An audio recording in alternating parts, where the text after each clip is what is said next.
Hello students, आज हमें organic chemistry start करना है और ऑर्गेनिक स्टार्ट करने से पहले हम ऑर्गेनिक की बातें कर लेते हैं। ऑर्गेनिक का सीक्वेंस क्या रहेगा ये देख लेते हैं, ऑर्गेनिक की इंपॉर्टेंस क्या है ये देख लेते हैं। तो सबसे पहले मैं आपको बता दूं, ऑर्गेनिक केमिस्ट्री बेहद इंटरेस्टिंग और इजी सब्जेक्ट है। हालांकि बहुत सारे स्टूडेंट्स इससे डरते हैं कि ऑर्गेनिक यार रटने वाला सब्जेक्ट है, या मुझे रिएक्शंस याद नहीं होती है, मुझे समझ ही नहीं आता ऑर्गेनिक में क्या करना चाहिए। ऐसा बिल्कुल भी नहीं है, ऑर्गेनिक रटने वाला सब्जेक्ट नहीं है, बल्कि ये तो लॉजिकल और कॉन्सेप्चुअल सब्जेक्ट है अगर इसको सीक्वेंस में पढ़ा जाए तो। लेकिन सबसे बड़ी प्रॉब्लम तो सीक्वेंस की है, क्योंकि किसी भी बुक में या किसी भी टीचर की स्टाइल में या किसी भी क्वेश्चन प्रैक्टिस वाली बुक में, सभी बुक्स में आपको अलग सीक्वेंस मिलेगा। तो मैं आपको कहूंगा ऑर्गेनिक में आपको ओनली मुझे फॉलो करना है, जैसे क्वेश्चन प्रैक्टिस मैं आपको बताऊंगा आपको वैसे ही करना है, और उसके बाद टेस्ट प्रैक्टिस आपको करने हैं। अगर आपने ऐसा किया तो इजीली ऑर्गेनिक में आप 15 question only and only 10 minute में सोल्व कर सकते हो।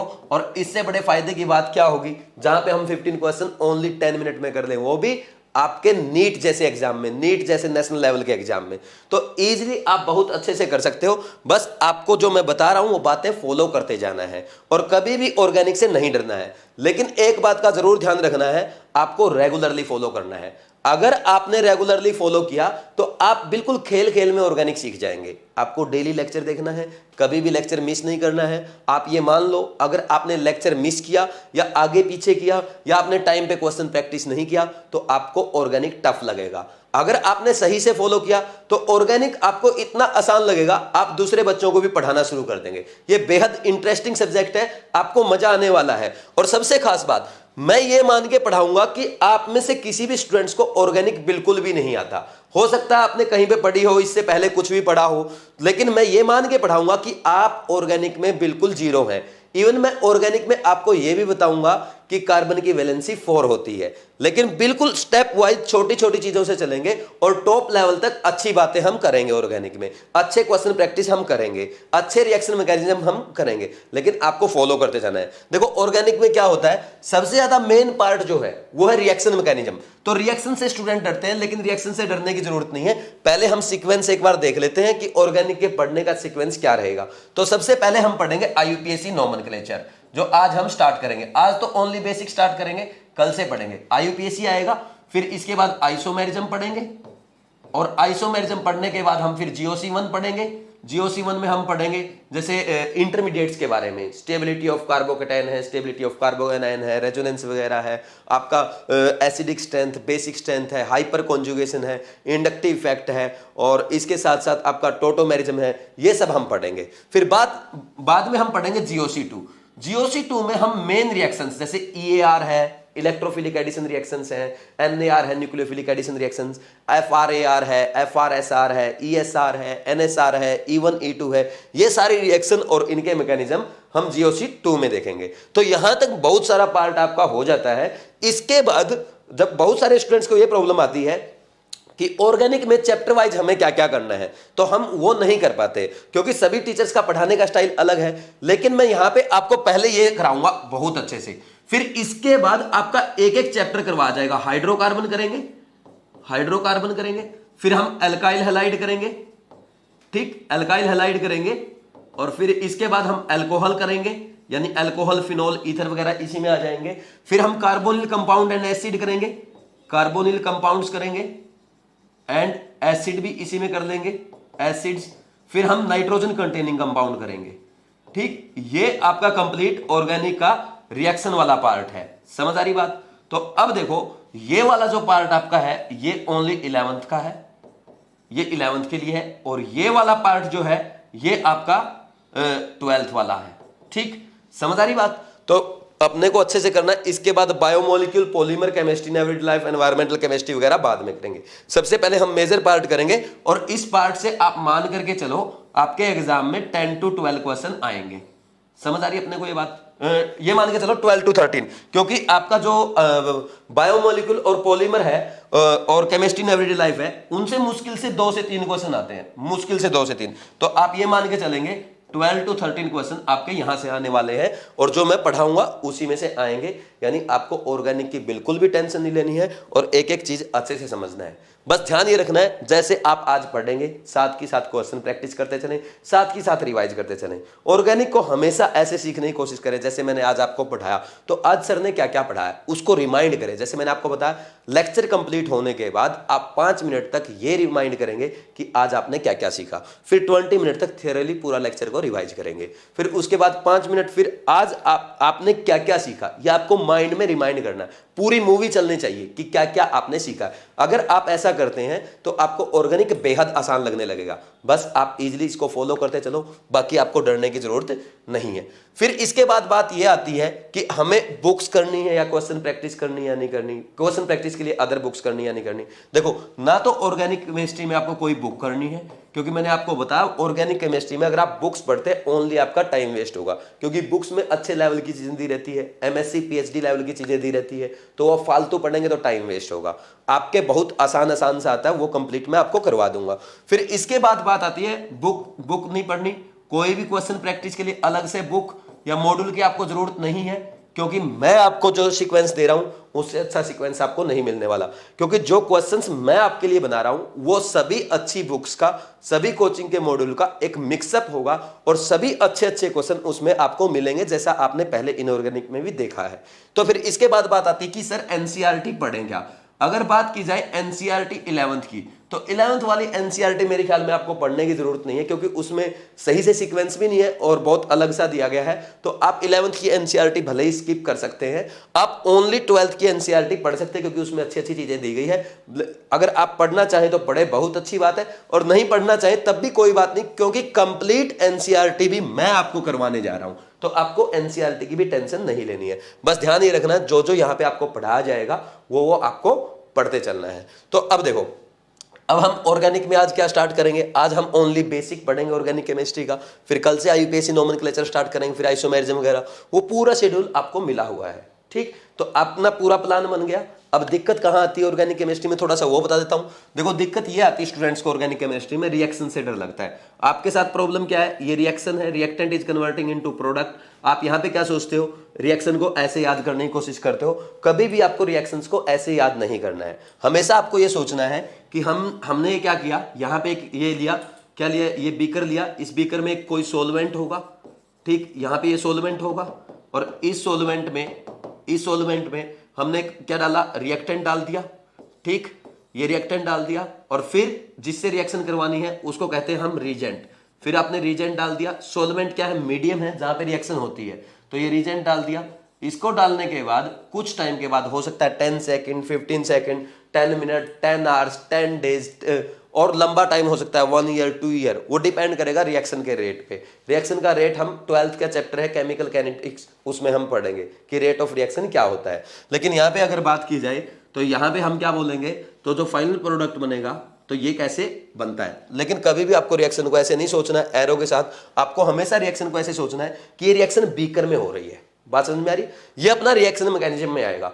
लेकिन रिएक्टेंट क्या है, रिएक्टेंट का नेम क्या है, रिएक्टेंट या प्रोडक्ट का नेम क्या है, आईयूपीएसी नेम क्या है, तो वो हमें पहले पता होना चाहिए। कि हमें बोल देगा कि ये रिएक्टेंट लिया गया है, लेकिन आपको ये पता ही नहीं रिएक्टेंट का आईयूपीएसी नेम क्या है, तो कैसे करोगे। तो इसलिए पहले आपको मैं ये पढ़ाऊंगा कि आईयूपीएसी नेम, ऑर्गेनिक कंपाउंड के नेम्स क्या है, वो हमें स्टार्ट करना है, पहले वो पढ़ेंगे। फिर आइसोमेरिज्म, क्या अलग अलग कंपाउंड, क्या सेम मॉलिक्यूलर फॉर्मूला के अलग अलग कंपाउंड हो सकते हैं, क्योंकि आपको पता है आइसोमेरिज्म की डेफिनेशन क्या है, compounds which have same molecular formula but different properties is called isomers and phenomena is isomerism. तो ये भी हमें पहले देखना पड़ेगा कि क्या एक ही कंपाउंड के या क्या एक ही मॉलिक्यूलर फॉर्मूला के अलग अलग कंपाउंड बन सकते हैं, बिल्कुल बन सकते हैं। तो इसलिए आइसोमेरिज्म पढ़ेंगे।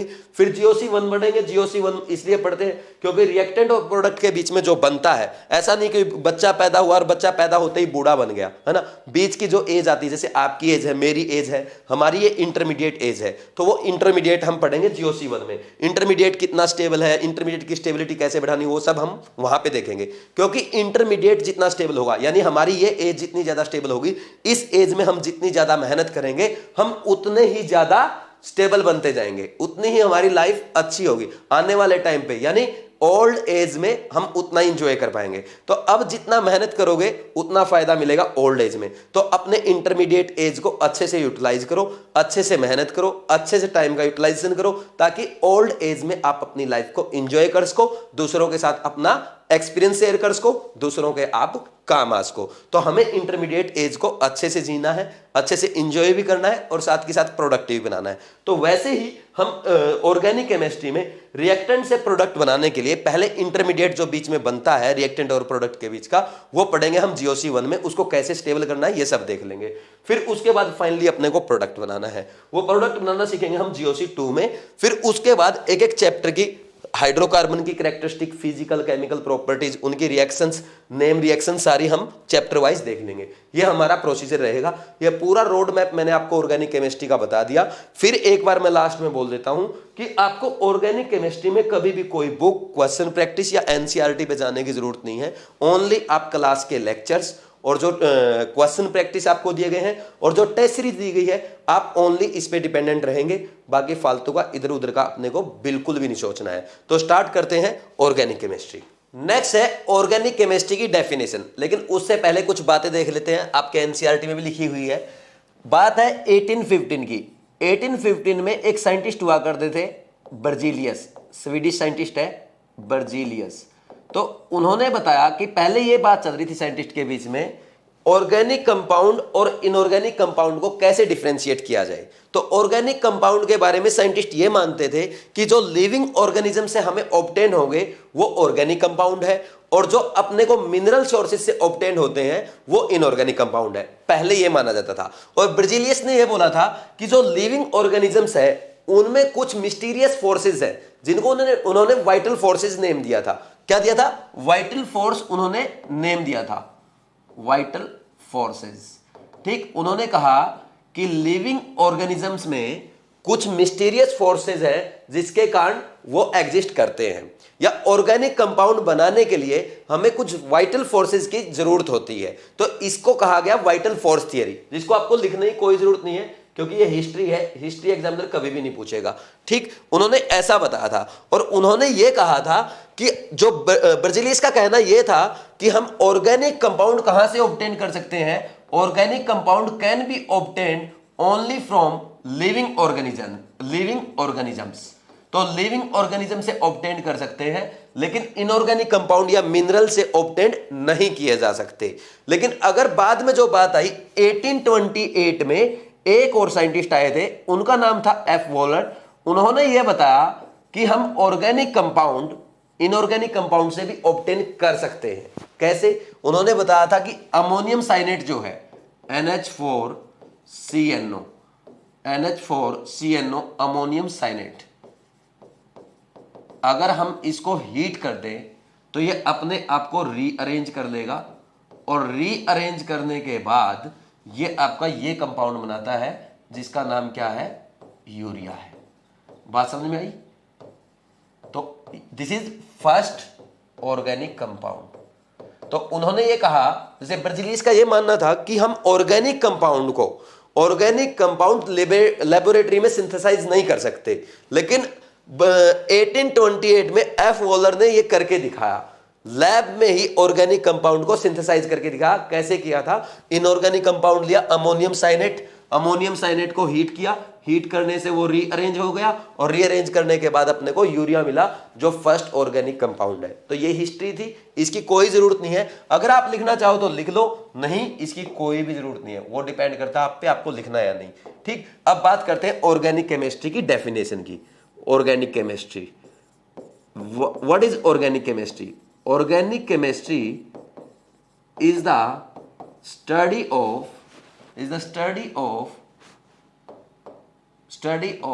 hydrocarbons, and their derivatives। ठीक है, ये साथ के साथ लिख लो भाई, इसमें टाइम वेस्ट नहीं करना अपने को। Hydrocarbon and their derivatives. ठीक, होता क्या है? हाइड्रोकार्बन क्या होते हैं भाई? जो कार्बन और हाइड्रोजन से मिलके बने हो उन्हें क्या कहते हैं? हाइड्रोकार्बन। जैसे एल्केन्स हैं, अल्काइंस हैं, साइक्लोएल्कीन्स हैं, बेंजीन है ना, ये सब क्या है? आपके हाइड्रोकार्बन में आते हैं। तो RH, जैसे मैं इसको लिखता हूं हाइड्रोकार्बन, दिस इज हाइड्रोकार्बन। ठीक, R क्या है, एल्काइल ग्रुप है, ठीक। और यहां पे इस हाइड्रोकार्बन में से मान लीजिए मैं H हटा दूं और यहां पे H हटाने के बाद कोई ग्रुप जोड़ दूं G, तो ये बन जाएगा Rg। This is hydrocarbon derivative, this is hydrocarbon derivative. समझ आ रही बात? What is G? G क्या है आपका? G कोई भी फंक्शनल ग्रुप है।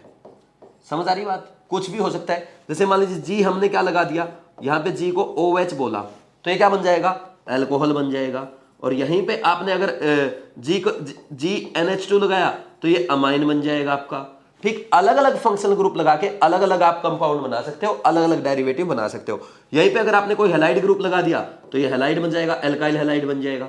बात समझ में आ रही कि नहीं आ रही? अगर आपने यहाँ पे COOH लगा दिया तो क्या बन जाएगा, एसिड बन जाएगा, ठीक। और अगर आपने यहाँ पे CHO लगा दिया, ये क्या बन जाएगा आपका, ये एल्डिहाइड बन जाएगा, ठीक। सिमिलरली CONH2 लगा दो, अमाइड बन जाएगा। तो ऐसे अपने को करने रहते हैं। बात समझ में आ रही कि नहीं आ रही? अब हम आगे बढ़ते हैं और आगे इसमें हम देखेंगे कि अब अपने को ओनली कार्बन की स्टडी करनी है। जैसे मैंने आपको बताया था कि मैं बिल्कुल जीरो से आपको पढ़ाऊंगा, एक एक चीज हम अच्छे से करेंगे।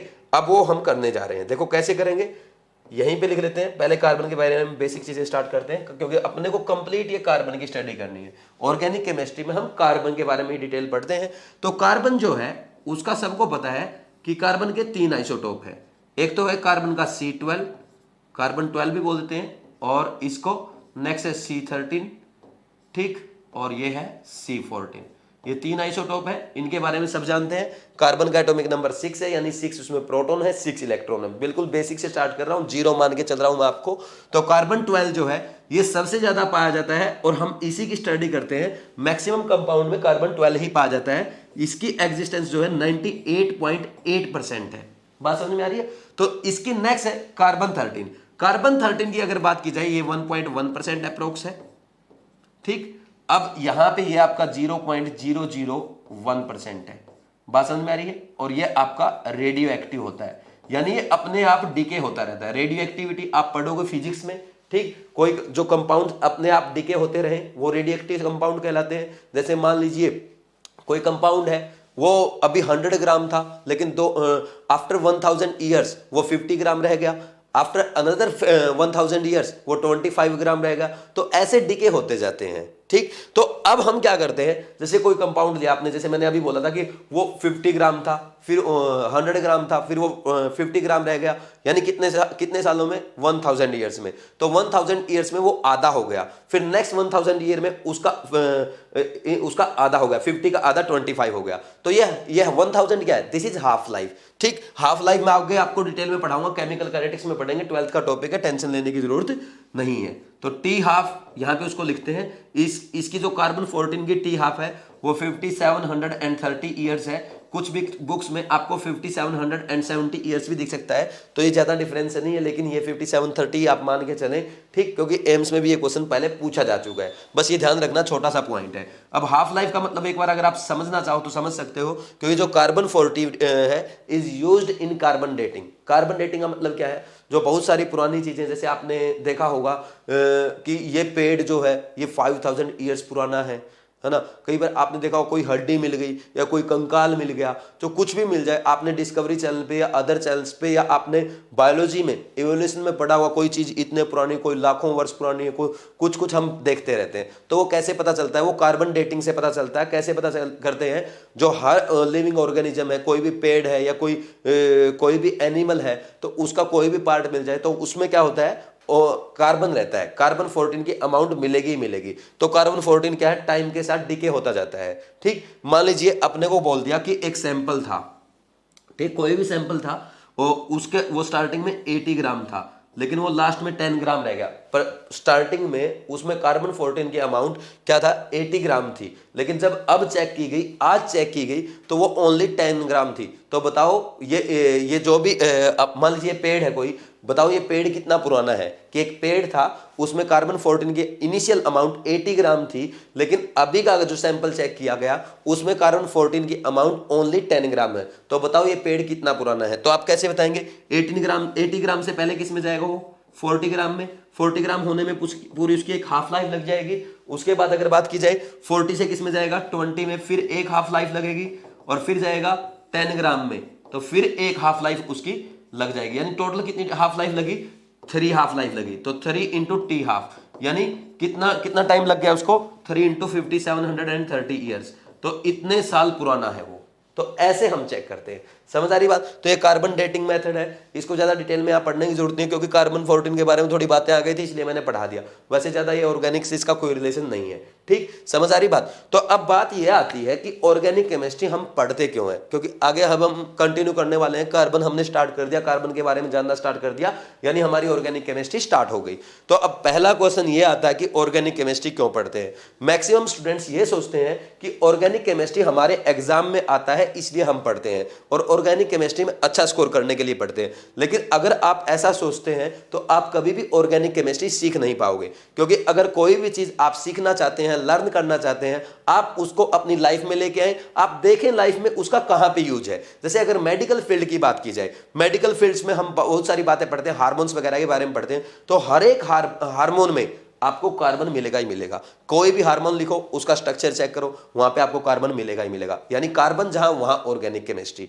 बात समझ में आ रही है। वैसे ही हम बहुत सारे जैसे मेडिसिन देखते हैं, पैरासीटामोल है, पैरासीटामोल में क्या है, ऑर्गेनिक ही तो है। तो ये सब जानने के लिए, अपने को अपनी लाइफ के बारे में जानने के लिए, हमारी बॉडी में कार्बन है, पेड़ पौधों में कार्बन है, हर जगह कार्बन है, तो लाइफ में इंपॉर्टेंस बहुत ज्यादा कार्बन की, इसलिए हम ऑर्गेनिक केमिस्ट्री पढ़ते हैं, ना कि ओनली एग्जाम में मार्क्स लाने के लिए। अब मान लीजिए किसी को डॉक्टर बनना है, तो डॉक्टर बनने के लिए आगे जो मेडिसिन आप पढ़ेंगे, तो मैक्सिमम मेडिसिन में आपको ऑर्गेनिक के कंटेंट मिलेंगे। तो ऑर्गेनिक का कंटेंट आपको पता नहीं है, हम डॉक्टर बनने चल पड़े, तो इसलिए अपने को ऑर्गेनिक सीखना जरूरी है। ऐसा नहीं कि ऑर्गेनिक में जब हम डॉक्टर बनेंगे और जब वहां जाकर रिसर्च में जाएंगे तब हम ऑर्गेनिक सीखेंगे। आज हम ऑर्गेनिक सीखेंगे, आगे जाके तो हम उसकी एप्लीकेशंस देखेंगे, इसलिए हम ऑर्गेनिक केमिस्ट्री पढ़ते हैं। और हर फील्ड में ऑर्गेनिक केमिस्ट्री का यूज है, सबसे ज्यादा ऑर्गेनिक केमिस्ट्री का यूज है। अगर बात की जाए वैसे भी आइसोमर्स की, आइसोमर्स अगर बात की जाए, ऑर्गेनिक कंपाउंड के जो आइसोमर्स हैं उनका इतना सा डिफरेंस होता है, आपको दिखने में बिल्कुल सेम दिखेंगे,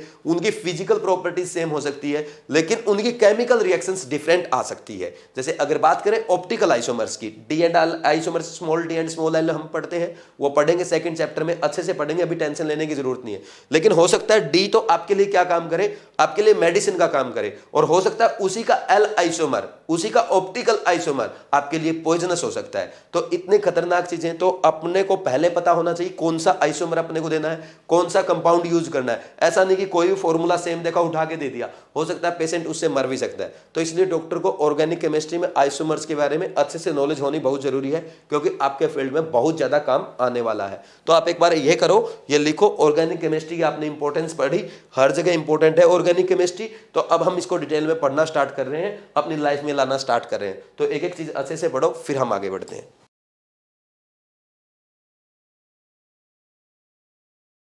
तो अब नेक्स्ट लिखो कैरेक्टरिस्टिक ऑफ कार्बन। जैसे मैंने आपको बिल्कुल स्टार्टिंग में बोला था कि हम बिल्कुल जीरो से स्टार्ट करेंगे, ये मान के चलेंगे कि आपको ऑर्गेनिक में कुछ भी नहीं आता। तो सबसे पहले लिख लो कैरेक्टरिस्टिक ऑफ कार्बन, क्योंकि सबसे पहले हम कार्बन के बारे में ही पढ़ेंगे, और आज बिल्कुल बेसिक पढ़ेंगे, लेकिन आपको एक एक चीज उसी वे में सीखते जाना है जैसे मैं आपको सिखाना चाहता हूं। ये नहीं कि अपना माइंड लगाना है, ऑर्गेनिक में ओनली मुझे फॉलो करना है। तो लिखो कैरेक्टरिस्टिक ऑफ कार्बन में सबसे पहली कैरेक्टरिस्टिक लिख लो। ये क्या, पहले क्या लिखोगे, टेट्रावैलेंट। भाई कार्बन क्या है, टेट्रावैलेंट है। टेट्रावैलेंट का मतलब समझते हो, कार्बन 4 बॉन्ड बनाता है। ये साथ के साथ लिख सकते हो, इजी चीजें हैं ना। Carbon forms 4 bond, forms 4 bond in excited state. ठीक, ये हम करते हैं। जैसे कार्बन की अगर बात की जाए, ग्राउंड स्टेट में अगर कार्बन लिखते हो तो कार्बन कैसा बनता है, ये कार्बन आपका 2s2 2p2 है, ये होती है इसका 2s, ये 2p। तो एक्साइटेड स्टेट में ये इलेक्ट्रॉन यहां एक्साइट करा दोगे तो ये C स्टार अगर बनाओगे तो ऐसा बनेगा। अब ये आपके 4 बॉन्ड बना सकता है। ठीक, ऐसा हम करते हैं, ये एक्साइटेड स्टेट है। ठीक, सिंपल सी बात है। नेक्स्ट, जब भी कार्बन अगर सिंगल 4 बॉन्ड बनाता है तो कैसा बनेगा, टेट्राहेड्रल। ठीक, कार्बन की ज्योमेट्री कैसी है, टेट्राहेड्रल है। टेट्राहेड्रल कैसे शो करते हैं, देखो ऐसे शो करेंगे। ये आपको बार बार मेरे ख्याल में बताने की जरूरत नहीं है कि ये आपका होता है। ठीक, टेट्राहेड्रल कैसे होता है, 3 तो ऐसे, एक उसके ऊपर। ठीक, ये आपको दिख रहा है, 2 प्लेन में दिख रहे हैं, एक बोर्ड के अंदर है जो डॉटेड वाला है, और सॉलिड वाली लाइन जो ये वाली, ये आपकी तरफ बाहर की तरफ है, और ये एंगल यहाँ पे 109 डिग्री 28 मिनट रहता है। ठीक, next third, carbon form multiple bonds, multiple bonds. Carbon क्या करता है, मल्टीपल बॉन्ड बनाता है, यानी सिंगल बॉन्ड भी बना सकता है, डबल बॉन्ड भी बना सकता है। देखो भाई कार्बन क्या करेगा, सिंगल बॉन्ड बना ले ऐसे, कार्बन हो सकता है आपका डबल बॉन्ड बना ले, ठीक ऐसे, और कार्बन आपका ट्रिपल बॉन्ड भी बना सकता है, कार्बन दो ओनली डबल बॉन्ड भी बना सकता है, ठीक। नेक्स्ट क्या है, फोर्थ कैटिनेशन।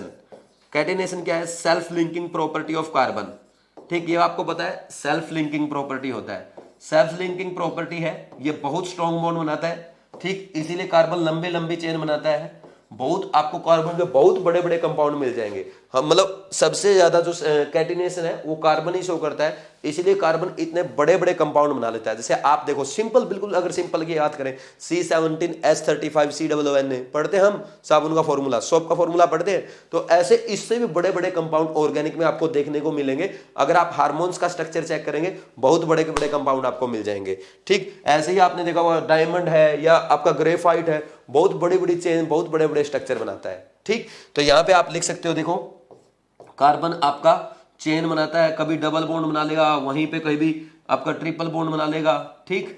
तो ऐसे बनाता चलेगा, चेन साइड चेन बना लेगा, ठीक, यहाँ पे साइड चेन बना लेगा, कुछ भी बना देगा, ठीक। बहुत लंबी लंबी चेन बनाता है, तो ये करते चलना आप, है ना। तो लिखना चाहो तो लिख लो, वैसे क्या लिखो, कितना कितनी चेन बना लो, आपका कहीं पे आप इसकी वो कर सकते हो, कहीं पे आप साइड चेन दे सकते हो, ठीक। लंबी लंबी चेन से ये बनाता है, ये लिख लो एक बार, फिर आगे बढ़ते हैं।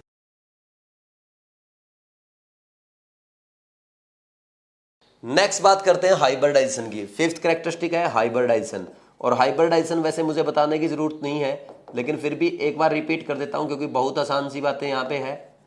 देखो होता क्या है, एक स्टेरिक नंबर हम पढ़ते हैं, जब हम स्टेरिक नंबर पढ़ते हैं, स्टेरिक नंबर का मतलब होता है number of bond pair plus number of lone pair. Central atom के अराउंड कितने बॉन्ड पेयर है, कितने लोन पेयर है, और बॉन्ड पेयर आपको पता है ओनली सिग्मा बॉन्ड की बात की जाती है। Sigma bond is considered in hybridization, pi bond is not considered in hybridization, ये बात आपको बहुत अच्छे से पता है।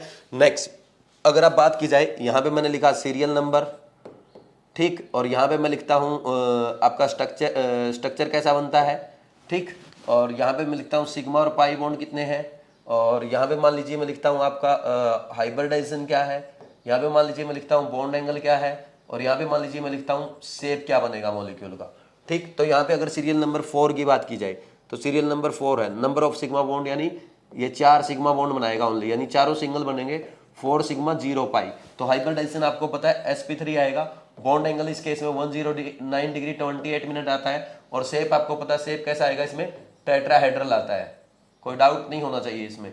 नेक्स्ट अगर बात की जाए स्टेरिक नंबर 3, तो स्टेरिक नंबर 3 में क्या करेगा, एक ये पाई बॉन्ड बना लेगा ऐसे, बात समझ में आ रही है, 3 सिग्मा बॉन्ड और 1 पाई बॉन्ड, तो sp2 हाइब्रिडाइजेशन आएगा, और इसका बॉन्ड एंगल 120 डिग्री आएगा, और इसके बाद इसका शेप जो आएगा ट्राइगोनल प्लेनर आएगा, ट्राइगोनल प्लेनर, ठीक है भाई। इसके बाद हम जब आगे बढ़ते हैं, अगर यहाँ पे बात की जाए 2, तो इसमें क्या बनेगा, ट्रिपल बॉन्ड बना सकता है, तो 2 सिग्मा 2 सिग्मा 2 पाई है, तो sp हाइब्रिडाइजेशन आएगा, 180 डिग्री एंगल आएगा और लीनियर आएगा, बात समझ में आ रही है। और ये जरूरी नहीं कि ऐसा बनाए, ये इसी को ऐसा ही बना सकता है, 2 सिग्मा 2 पाई, दोनों डबल बॉन्ड बना लिए, ठीक। यहाँ पे एक ट्रिपल बॉन्ड एक सिंगल बॉन्ड था, यहाँ पे दोनों डबल बॉन्ड है, sp हाइब्रिडाइजेशन आएगा, 180 डिग्री आपका बॉन्ड एंगल आएगा और लीनियर आएगा, इसमें कोई डाउट आपको नहीं होना चाहिए, ठीक। अब बात करो, देखो जो हाइब्रिडाइजेशन है, हाइब्रिडाइजेशन के साथ इलेक्ट्रोनेगेटिविटी चेंज होती है, ये पहले भी हम पढ़ चुके हैं, लेकिन हाइब्रिडाइजेशन आप 2 मॉलिक्यूल का, और देख लो अगर आपको याद हो, यहाँ पे अगर बात की जाए, ये अगर मैं यहाँ पे बनाता हूँ CH3 प्लस, तो CH3 प्लस आपका ऐसे बनता है, प्लेनर बनेगा, sp2 हाइब्रिडाइजेशन इसमें आता है, तो ये भी आप बना लो क्योंकि आपके आगे काम आ सकता है, ठीक, काम आएगा, आ नहीं सकता है, आएगा। तो ये CH3 प्लस है, जैसे 3 हाइड्रोजन लगे हैं, 3 कोई भी बॉन्ड बन गए, तो ये क्या बनेगा आपका ट्राइगोनल प्लेनर, ट्राइगोनल प्लेनर, साथ के साथ लिख लो। और यहीं पे अगर आपका कैसा आ जाए, यहाँ पे अगर बात की जाए, अगर आपका एनायन आ जाए, जैसे CH3 माइनस आ गया, तो ये एनायन आ गया, तो ये बनता है आपका पिरामिडल, ठीक, जैसे NH3 का बनता है, कोई डाउट इसमें आपको नहीं होना चाहिए। लेकिन अगर अब बात की जाए इलेक्ट्रोनेगेटिविटी की, तो हाइब्रिडाइजेशन चेंज होने के साथ साथ आपकी इलेक्ट्रोनेगेटिविटी चेंज होती है। इलेक्ट्रोनेगेटिविटी कैसे चेंज होती है आपको पता है, electronegativity is directly proportional to percentage S character. Percentage S character ऐसा क्यों होता है, वैसे हम केमिकल बॉन्डिंग में ये पढ़ चुके हैं, लेकिन एक बार फिर भी मैं आपको बता देता हूं। इसका रीजन ये है, देखो इलेक्ट्रोनेगेटिविटी में क्या होता है, मान लीजिए दो एटम है ए और बी, तो ए और बी में मान लीजिए बी ज्यादा इलेक्ट्रोनेगेटिव है, तो जब बॉन्ड टूटेगा तो दोनों शेयर पेयर ऑफ इलेक्ट्रॉन को कौन ले जाएगा, बी ले जाएगा, ठीक, क्योंकि बी की इलेक्ट्रोनेगेटिविटी ज्यादा है। Electronegativity of A is less than electronegativity of B, अगर ऐसा तो ये होगा ऐसा। अब होता क्यों है, क्योंकि जो what is electronegativity, electronegativity is the tendency of an atom to attract shared pair of electron. तो ज्यादा अट्रैक्ट कौन करेगा, जो इसमें ज्यादा पुल होगा। अट्रैक्ट कौन करता है भाई, पॉजिटिव चार्ज यानी न्यूक्लियस, तो न्यूक्लियस अट्रैक्ट करता है ना इलेक्ट्रॉन को, तो जिसमें ज्यादा पास न्यूक्लियस होगा वो ज्यादा अट्रैक्ट करेगा। और न्यूक्लियस के सबसे ज्यादा पास कौन से होते हैं, एस ऑर्बिटल्स होते हैं, एस सबसेल न्यूक्लियस के सबसे ज्यादा पास होगी, तो जिसमें ज्यादा परसेंटेज एस करेक्टर होगा वो उसमें न्यूक्लियस के वो उसका बॉन्ड उसके shared pair of electron nucleus के सबसे ज्यादा पास हो गए, तो न्यूक्लियस के सबसे ज्यादा पास हो गए तो वो ज्यादा इलेक्ट्रॉन खींचेगा, यानी उसकी इलेक्ट्रोनेगेटिविटी ज्यादा होगी। यानी एस करेक्टर होने से ये पता चलता है कि वो न्यूक्लियस के बिल्कुल पास की बातें हो रही है, क्योंकि न्यूक्लियस के सबसे ज्यादा पास कौन होता है, एस सबसेल होती है। यानी हम ये बोल देंगे सीधा सीधा, electronegativity is directly proportional to percentage S character. तो यहां पे अगर बात की जाए sp sp2 और sp3 की, तो इसमें एस करेक्टर कितना आता है आपका 50%, इसमें कितना आएगा आपका 33.33% और इसमें आता है 25%। तो अगर बात की जाएगी इलेक्ट्रोनेगेटिविटी की, तो sp की सबसे ज्यादा होगी, फिर sp2 की और फिर sp3 की, ये ऑर्डर आता है, ये पहले भी हम देख चुके हैं। और इलेक्ट्रोनेगेटिविटी केमिकल बॉन्डिंग में हमने पढ़ा था, तो कार्बन sp, कार्बन sp2 और कार्बन sp3 अगर दे दिया जाए आपको, इसकी 3.25 और इसकी 2.75 और नॉर्मल कार्बन की 2.5 होती है, ठीक, ये आपको ध्यान रखना है, क्योंकि ये आगे बहुत काम आने वाला है। क्योंकि सबसे ज्यादा काम आपके ये आएगा, अगर कार्बन sp और नाइट्रोजन sp3 यानी नॉर्मल दे रखा है, तो कार्बन sp की 3.25 होती है और नाइट्रोजन की 3.0, यानी कार्बन sp की नाइट्रोजन के नॉर्मल नाइट्रोजन से ज्यादा होती है, और ये बहुत ज्यादा यूज आने वाली है आपके आगे ऑर्गेनिक केमिस्ट्री में। इसके लिए मैंने इतनी बातें आपको बतानी पड़ी, ओनली ये पॉइंट समझाने के लिए।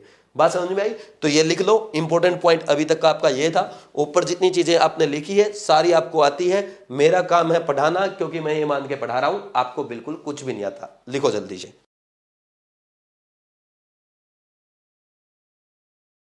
नेक्स्ट लिखो, क्वेश्चन है बिल्कुल इजी इजी, हाइब्रिडाइजेशन के ऊपर क्वेश्चन कर रहे हैं। पहला क्वेश्चन है, find hybridization of underlined carbon in following. ठीक है भाई, ये ऐसे क्वेश्चन पहले बहुत पूछे जाते थे, आजकल भी एक आध बार बीच बीच में इजी क्वेश्चन एग्जामिनर पूछ लेता है। ऐसा नहीं कि पूरा पेपर टफ आएगा, कुछ कुछ इजी पूछ लेता है, इसलिए हम हर टाइप का क्वेश्चन करते चलेंगे। तो सबसे पहला टाइप जो होता है तो यही है, तो इसमें मैं आपके लिए कुछ क्वेश्चंस लिख रहा हूं, उसमें अंडरलाइन कर दूंगा कार्बन को, तो उसका हाइब्रिडाइजेशन आपको बताना है। ठीक है, जैसे अब इसमें क्या करेंगे, इस कार्बन का बताना है और इस कार्बन का बताना है, इसका भी बताना है। तो ऐसे एक एक कम से कम एग्जाम्पल में ज्यादा से ज्यादा प्रैक्टिस हो जाएगी अपनी, ठीक। और इसमें आपको इस कार्बन का बताना है, ठीक। और इसके बाद नेक्स्ट जो है आपको ये वाला बताना है, साथ के साथ लिख लो और साथ के साथ बताते चलो। ऐसा नहीं कि इसके लिए भी टाइम हम टाइम वेट करेंगे और अपना टाइम वेस्ट करेंगे, कंटिन्यू साथ के साथ चलो। नंबर 4 है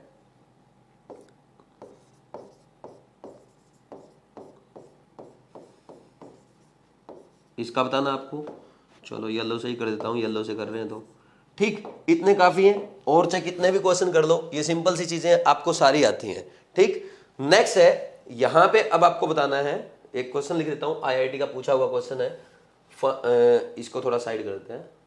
पहला क्वेश्चन है, find hybridization of carbon carbon single bond.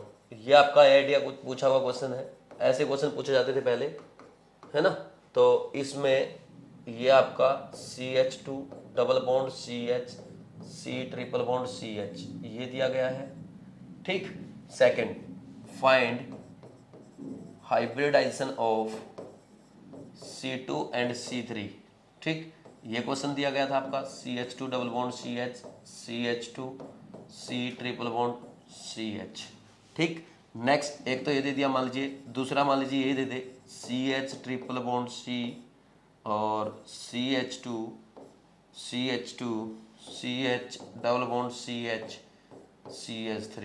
इस पैटर्न का IIT में पूछा गया, इस पैटर्न का नीट में पूछा गया। ठीक, next find hybridization of carbonium ion. Carbonium ion, इसमें कार्बोनियम आयन का पाना फाइंड आउट करना है।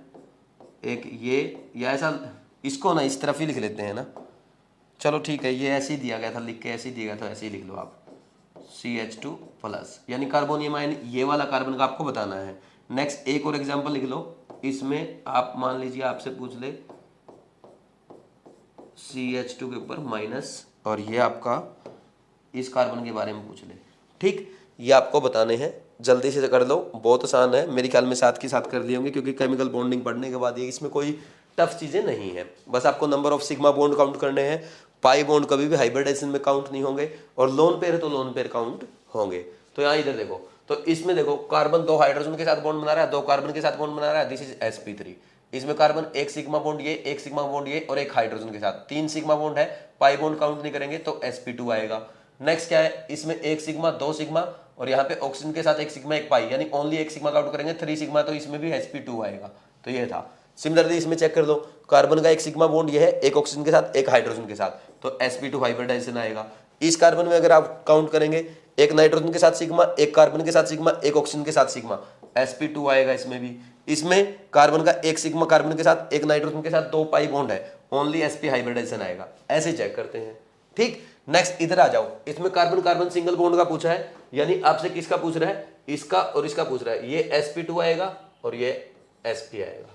ठीक, क्योंकि यहाँ पे कार्बन 1 हाइड्रोजन के साथ सिग्मा, 1 कार्बन के साथ सिग्मा, 1 इधर कार्बन के साथ सिग्मा, 3 सिग्मा है, तो sp2। इसमें क्या है, कार्बन 1 सिग्मा इधर, 1 सिग्मा इधर, ओनली 2 सिग्मा बॉन्ड है, sp हाइब्रिडाइजेशन। इसमें देखो ये क्वेश्चन अच्छा है, ये अच्छे क्वेश्चन थे दोनों।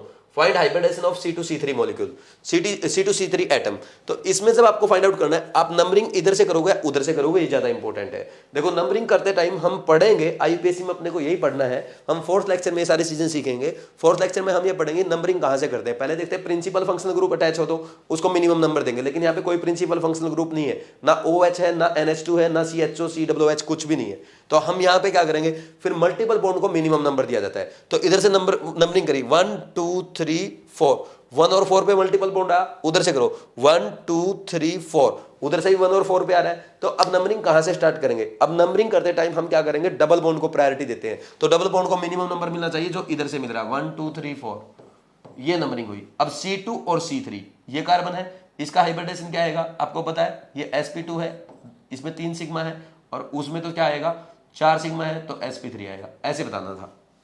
ठीक, अब नेक्स्ट क्वेश्चन क्या है, नेक्स्ट नीट ने भी उसी पैटर्न पे दिया, नीट ने पूछ लिया 1, इसमें भी C2C3 का पूछा। इसमें देखो नंबरिंग करोगे भाई, फंक्शनल ग्रुप है नहीं, मल्टीपल बॉन्ड को मिनिमम नंबर, इधर से मिला 1, उधर से क्या मिलेगा 1 2 पे आया, तो मिनिमम नंबर इधर से मिल रहा है। कुछ स्टूडेंट क्या सोचते हैं, जिधर डबल बॉन्ड है उसी को मिनिमम नंबर देना है, ऐसा नहीं है। अगर आपको ये बात नहीं भी समझ में आए तब भी कोई बात नहीं, क्योंकि आगे हम बहुत डिटेल में सीखने वाले हैं। तो C2 का क्या आया sp आएगा, और C3 का क्या आएगा sp3। ठीक, यहाँ पे इस कार्बन का क्या आएगा, इस कार्बन का हाइब्रिडाइजेशन sp2। ठीक, क्यों क्या है, एक 2 सिग्मा किसके साथ बना रहा है, हाइड्रोजन के साथ, 1 सिग्मा कार्बन के साथ, 3 सिग्मा है sp2। इस कार्बन का हाइब्रिडाइजेशन क्या आएगा, 2 सिग्मा हाइड्रोजन के साथ, 1 सिग्मा कार्बन के साथ, तो क्या बोलोगे, और 1 लोन पेयर क्या है, इधर लिखो इसको बोल के 3 सिग्मा प्लस 1 लोन पेयर, कितना हो गया स्टेरिक नंबर 4, यानी sp3 हाइब्रिडाइजेशन है, ये इसका स्टेरिक नंबर है। ठीक है, ऐसे करते हैं। तो ये लिख लो, नोट डाउन कर दो, फिर आगे और क्वेश्चंस करते हैं।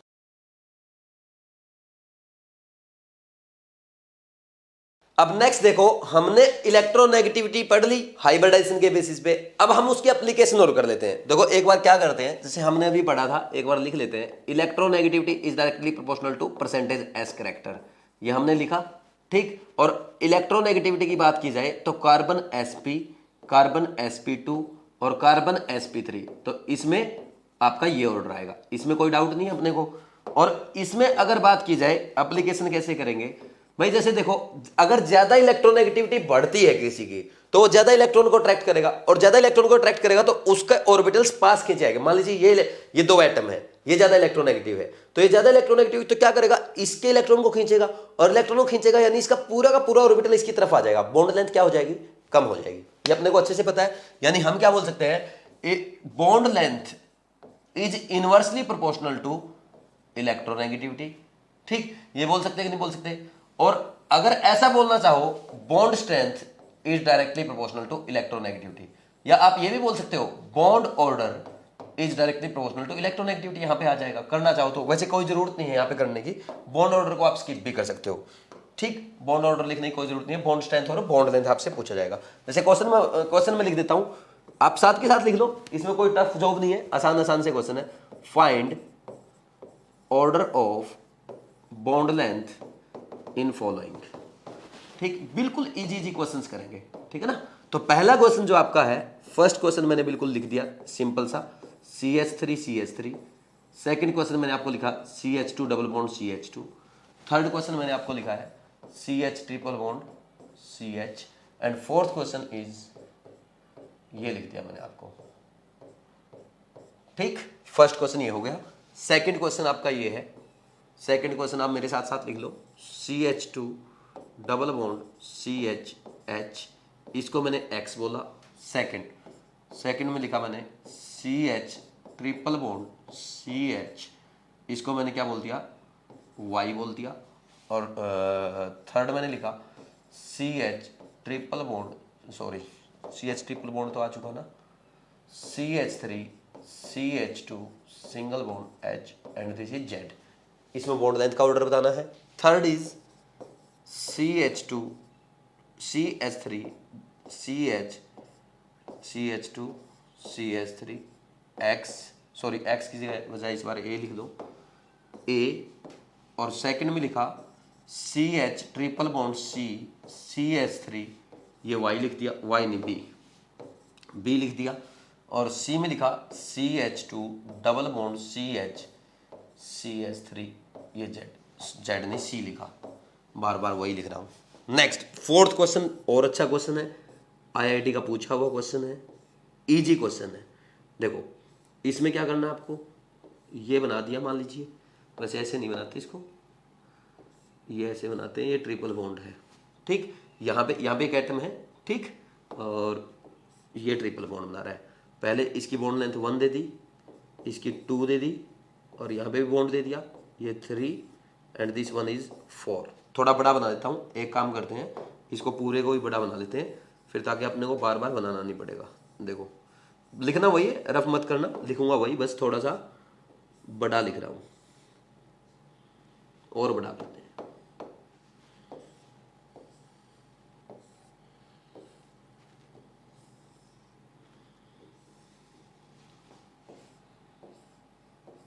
ये नंबर 1, ये number 2, this is number 3 and this is number 4 and this is double bond. इनका ऑर्डर आपको बताना है, बहुत आसान सा क्वेश्चन है। कैसे करेंगे, देखो फर्स्ट क्वेश्चन से स्टार्ट कर रहा हूँ। फर्स्ट 3 में बिल्कुल भी प्रॉब्लम नहीं आएगी मेरे अकॉर्डिंग, आपको मेरे को फोर्थ क्वेश्चन ओनली समझाना चाहिए, वो भी बहुत आसान है। देखो यहाँ पे क्या है, ये क्या सिंगल बॉन्ड, ये डबल बॉन्ड, ये ट्रिपल बॉन्ड, तो सबसे ज्यादा लंबा तो होगा सिंगल बॉन्ड, फिर डबल बॉन्ड, फिर ट्रिपल बॉन्ड। इसकी बात की जाए, इसका बॉन्ड ऑर्डर कितना आएगा, 2 और 1 के बीच का आएगा, है ना, 1 और 2 के बीच का 1.5 आएगा, क्योंकि इसमें क्या है, डबल बॉन्ड मूव करता रहता है। सबको पता ना तो ये सारे प्योर सिंगल बॉन्ड है, ना ये प्योर डबल बॉन्ड है। सिंगल बॉन्ड से छोटा है, डबल बॉन्ड से बड़ा है, दोनों के बीच का है। ठीक, इसका बॉन्ड ऑर्डर 1 है, इसका 2 है, इसका 3 है। तो अब देखो, तो सबसे लंबा बॉन्ड किसका हुआ, फर्स्ट वाले का होगा, फर्स्ट वाले का सबसे लंबा होगा, फिर फोर्थ वाले का, फिर सेकंड का, और फिर थर्ड का। ये ऑर्डर आ गया। ठीक, अब यहां पे देखो कार्बन हाइड्रोजन बॉन्ड लेंथ की बात कर रहा है। अच्छा, बॉन्ड स्ट्रेंथ का ऑर्डर है ना, उल्टा कर देना, बॉन्ड स्ट्रेंथ का ऑर्डर, ये बॉन्ड लेंथ का ऑर्डर है, ठीक, बॉन्ड स्ट्रेंथ का ये आ जाएगा। इसमें मेरे ख्याल में बताने की कोई जरूरत नहीं है। ठीक, तो इसमें देखो कार्बन हाइड्रोजन की बात कर रहा है, ये sp2 है, यहां पे कार्बन में तो हाइड्रोजन में तो ओनली s ऑर्बिटल है, ये sp s के साथ ओवरलैपिंग कर रहा है, ये sp3 s के साथ ओवरलैपिंग कर रहा है। तो सबसे ज्यादा sp खींचेगा अपनी तरफ, और sp सबसे ज्यादा खींचेगा तो उसका बॉन्ड लेंथ छोटा होगा। तो सबसे छोटा बॉन्ड लेंथ किसका होगा, सेकंड वाले का सबसे छोटा बॉन्ड लेंथ। ठीक, फिर सेकंड के बाद उससे बड़ा किसका होगा, फर्स्ट वाले का, यानी XYZ लिख रखा ना, तो आप इसको XYZ ही लिख लो, XYZ लिख लो। यानी y वाला सबसे छोटा, फिर इससे बड़ा x और z सबसे बड़ा। ठीक, ये बॉन्ड लेंथ का ऑर्डर आ गया। बॉन्ड स्ट्रेंथ का ऑर्डर इसका उल्टा लिख देना आप, क्या, y फिर x फिर z।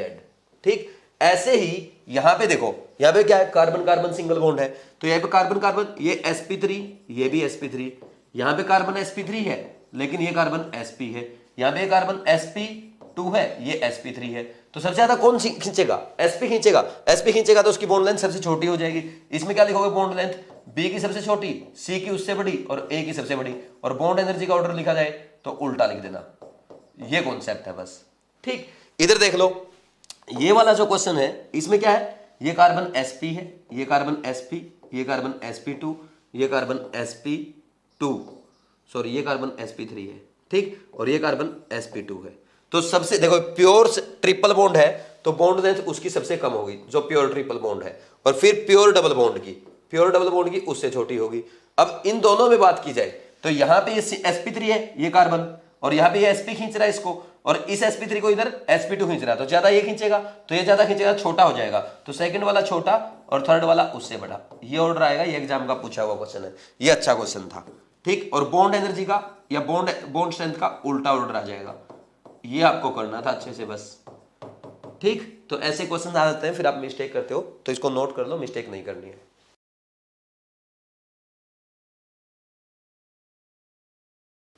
नेक्स्ट लिखो, एक पैटर्न और है जिसपे आपके एग्जाम में आज भी क्वेश्चन पूछे जाते हैं और जहां पे स्टूडेंट सबसे ज्यादा मिस्टेक करते हैं। तो लिखो question, find number of sigma and pi bond in following. तो कुछ क्वेश्चंस मैं आपको लिख रहा हूं, साथ के साथ लिखने हैं और सॉल्व भी करने हैं। देखो यहां पे आप साथ के साथ लिखते जाना, CH3 CH2 CN, बिल्कुल सिंपल से स्टार्ट कर रहा हूं। सिग्मा और पाई बॉन्ड आपको बताने हैं। नेक्स्ट है CH3 CH, यहां पे CH की बजाय आप यहां लिखो CH3, चलो CH double bond COH COOH, ये क्वेश्चन है। थर्ड क्वेश्चन आपका आ गया CH3 CH double bond CH CO NH2, ये दे दिया। और यहाँ पे फोर्थ फिर मैंने आपके लिए मान लीजिए लिखा अलाइल साइनाइड। फिर फिफ्थ में आपके लिए लिखता हूँ करोटोनिक एसिड या क्रोटोन एल्डिहाइड को छोड़ो, एक्रोलिन लिखते हैं, एक्रोलिन। ठीक, ऐसे क्वेश्चंस। फिर इसके बाद और मैंने आपके लिए लिखा टोलिन। ठीक, नेक्स्ट आपके लिए मान लीजिए हम और लिखते हैं, और भी क्वेश्चन लिखते हैं। अब ऐसा है, अगर ये आपको अलाइल साइनाइड वगैरह आते हैं तो बहुत अच्छी बात, और नहीं आते ना तब भी टेंशन लेने की जरूरत नहीं है, क्योंकि मैंने अभी आपको पढ़ाया ही नहीं, और मैंने नहीं पढ़ाया तो आप कैसे कर सकते हो। बस आप लिख लो, जो आता है एटलीस्ट वो तो करो, वो तो आपका करने का फर्ज बनता है। ठीक, next is fourth fifth six seven eighth is styrene. Eighth में लिखो स्टायरिन। ठीक, ये स्टायरिन है। इसके बाद 9 लिखना सैलिसाइलिक एसिड। ठीक, और 10th में लिखना सैलिसाइल्डिहाइड सैलिसाइलिक एल्डिहाइड, या सैलिसाइलिक एल्डिहाइड बोल दो, सैलिसाइल्डिहाइड बोल दो। ठीक, नेक्स्ट 11th इज, और अच्छे क्वेश्चन इसमें हम ऐड करते हैं। यहां पे मान लीजिए आपको ये दे दिया। ठीक, और क्वेश्चंस दे दिए, जैसे ये दे दिया मान लीजिए। ये इन क्वेश्चंस में आपको मिस्टेक करनी है ना, मिस्टेक करने के लिए आपको तैयार रहना है। ठीक है, वेरी गुड, करो मिस्टेक। जो क्वेश्चंस के डायग्राम बना रहा हूं वो तो आप कर ही सकते हो ना भाई, वो तो करो कम से कम।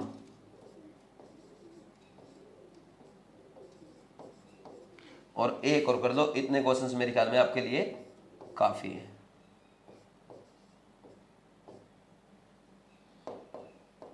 फिफ्टीन क्वेश्चन तो काफी रहेगा, ये कर लो सारे अच्छे से समझ के। यहां पे कौन सा 15 नंबर आ गया ना। अब क्वेश्चन इसमें कितने ही प्रैक्टिस कर लो आप, मैं लिखते जाऊंगा आप सोल्व करते जाना, लेकिन इतने क्वेश्चन आपके लिए काफी है। ठीक, तो अब आपको ट्राई कर लेने चाहिए, या तो आप एक काम कर सकते हो, सारे क्वेश्चन अगर आपने नोट कर लिए एक बार पॉज करके ट्राई कर दो, ठीक, फिर आप इसका वीडियो देख लेना, या आप मेरे साथ साथ भी कर सकते हो, तो मेरे साथ साथ करना चाहते हो तो करो। जैसे फर्स्ट क्वेश्चन है, फर्स्ट क्वेश्चन में हमें काउंट करने हैं। देखो यहाँ पे आप है ना ऐसे ऐसे बना के देखना पड़ेगा, कोई मिस्टेक नहीं होनी चाहिए, है ना। कम से कम पहला क्वेश्चन तो ऐसे बना के देखें, ये C�BN। अब देखो इसने 3 सिग्मा हाइड्रोजन के साथ बनाए, एक 4th सिग्मा ये कार्बन का, 2 सिग्मा ये हाइड्रोजन के, 6, 7 और 8 सिग्मा है। यहाँ पे क्या है 8 सिग्मा और 2 पाई है। बात समझ में आई कि नहीं आई? ठीक, 8 सिग्मा 2 पाई। नेक्स्ट क्वेश्चन में ऐसे ही देखोगे, ये 3 हाइड्रोजन के साथ सिग्मा, 4 सिग्मा ये 5th सिग्मा इस हाइड्रोजन के साथ, 6 सिग्मा कार्बन के साथ, 7 सिग्मा ऑक्सीजन के साथ और 8 सिग्मा ये ऑक्सीजन और हाइड्रोजन में, 9th। और यहां पे इसको बोल के ऐसे लिख लो आप, कैसे लिख लोगे COOH। तो कितने हो गए 3, 1, 4, 5, 6, 7, 8, 9, 10 वाला सिग्मा ये, 11th वाला ये और 12th वाला ये, 12 सिग्मा है। और पाई कितने हैं, एक ये और एक ये, 2 पाई है। 12 सिग्मा 2 पाई, वो ऐसे चेक करने रहते हैं। ठीक, नेक्स्ट क्वेश्चन को भी थोड़ा खोल के लिखो कि इसको हम ऐसे लिखते हैं C�BO NH2। ठीक, अब कर लो काउंट, 3, 4, 5, 6, 7, 8, 9, 10 और 2 12। तो इसमें भी 12 सिग्मा है और पाई कितने हैं, पाई की बात की जाएगी तो कितने आएंगे, टोटल आपके 2 पाई है ओनली। ठीक, नेक्स्ट अलाइल साइनाइड। अब बात यहां पे आती है, देखो अलाइल साइनाइड क्या होता है, अगर आपको नहीं पता कोई बात नहीं है, मैंने ये क्वेश्चन इसलिए एज इट इज लिख दिया क्योंकि ये क्वेश्चन आपका एम्स का पूछा हुआ क्वेश्चन है। ठीक, एम्स का पूछा हुआ क्वेश्चन है, और यहां पे ये वाला क्वेश्चन जो है आपका टोलिन वाला IIT का पूछा हुआ क्वेश्चन है, और ये स्टाइरिन वाला ये आपका DEC दिल्ली इंजीनियरिंग कॉलेज का पूछा हुआ क्वेश्चन है। तो ऐसे क्वेश्चन है जो एग्जाम्स में पूछे हुए हैं। तो अलाइल साइनाइड जो लिखा है ये आपको समझ आता तो कोई अच्छी बात है, अगर नहीं आता तब भी कोई बात नहीं, क्योंकि थर्ड लेक्चर में मैं आपको सिखाऊंगा कि कैसे allyl cyanide, crotonic acid, croton aldehyde, acrolein कैसे लिखते हैं। अगर नहीं आया तो कोई बात नहीं, एक बार आप देख लो।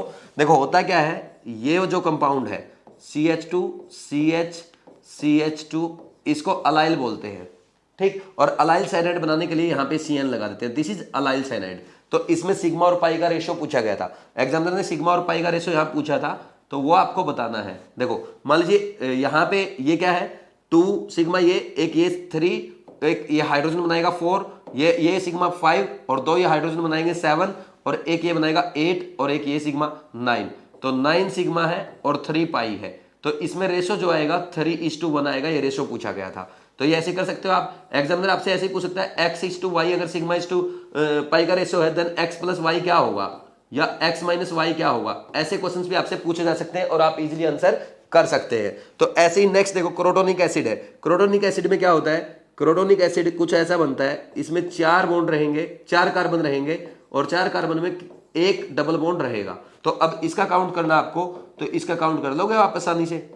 ठीक है भाई, मेरा काम तो ओनली स्ट्रक्चर बनाना है ना।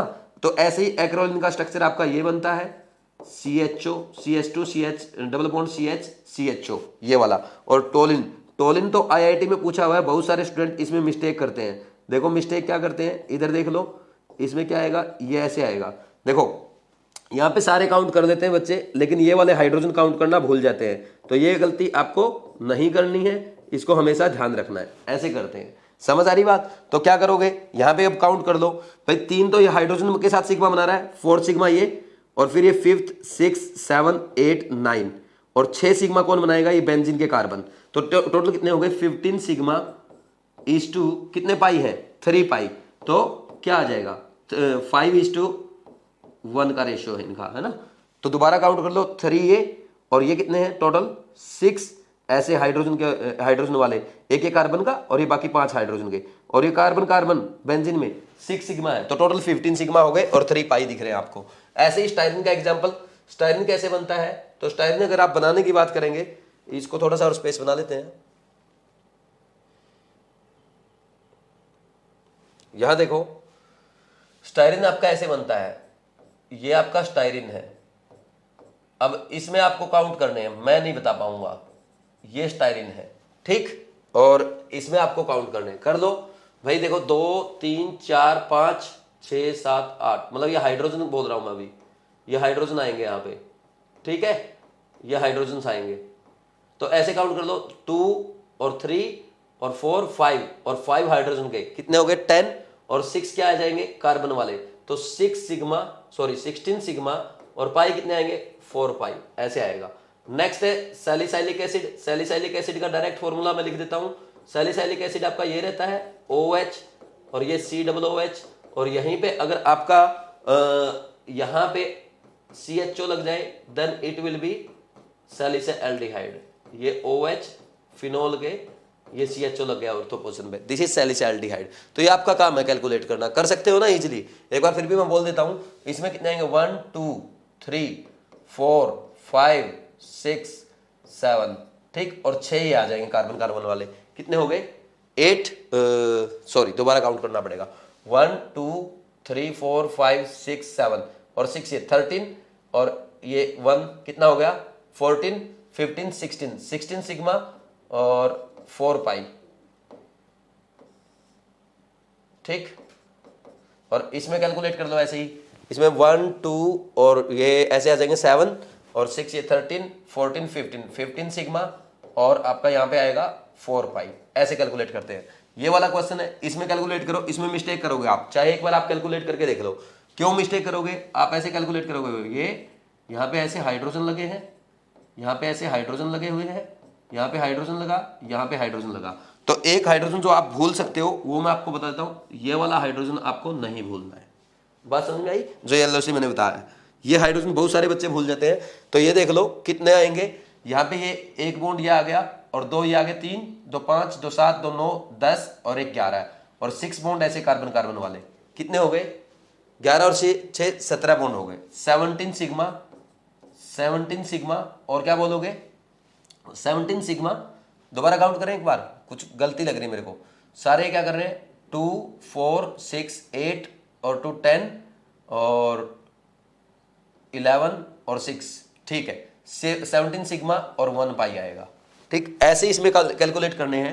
ये वाला जो आपने बनाया है ना, इसमें ना ऐसा दिखाना पड़ेगा आपको, ये जो है ना यहाँ पे CH3 है, यहाँ पे ये CH3 है, और ये भी CH3 है, और यहाँ पे जो भूल सकते हो वो मैं अलग से बना देता हूँ, ये हाइड्रोजन है, ठीक। कर लोगे अब, देखो कितने हो गए 3 और 3 6 और 2 8, और यहाँ पे ये 9 10 और 2 12 13 14 और 6 ये कितने हो गए 14 और 6 कितना हो गया 20, और 3 ये बचेंगे 23 सिग्मा और 1 पाई आएगा। एक बार फिर से काउंट कर लो, 3 3 6 और 3 इसके CH3 वाले 9, और ये 2 11 12 13 और 2 15 और 2 17 और 6 सिग्मा, तो 23 सिग्मा और 2 पाई है, ठीक। इसमें भी यही मिस्टेक आप कर सकते थे, ये वाला भूल सकते हो, ठीक, ये नहीं भूलना अपने को, है ना।